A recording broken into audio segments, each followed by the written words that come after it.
Picture this. Ancient Babylon, where palace walls whisper secrets and danger lurks in the shadows. Meet Daniel, a man whose unwavering faith was about to be tested in the most terrifying way imaginable.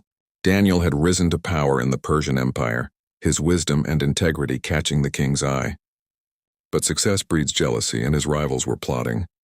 They knew Daniel's weakness, or rather his strength, his unshakable devotion to God. These scheming officials convinced King Darius to sign a decree.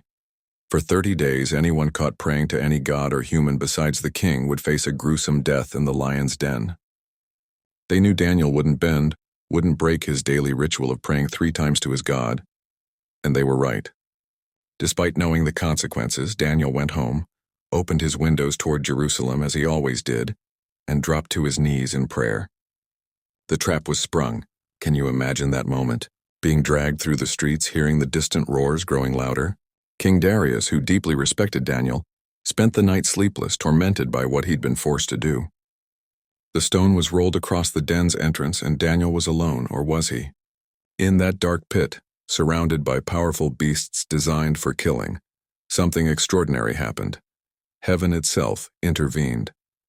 An angel sent by God came down and performed the impossible. It shut the lions' mouths. These fierce predators became as harmless as house cats. At first light, the king rushed to the den, his voice trembling as he called out, "Daniel, servant of the living God, has your God rescued you?" And from the depths came a calm, clear voice.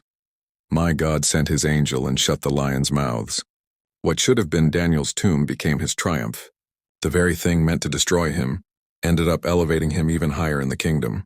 His faithfulness didn't just save his life. It led an entire empire to acknowledge the power of the living God. Here's the beautiful truth. Faith isn't about avoiding the lions in our lives. It's about trusting God even when we're surrounded by them. Daniel's story reminds us that sometimes our greatest tests become our greatest testimonies. When everything seems impossible, that's when God shows up in the most extraordinary ways.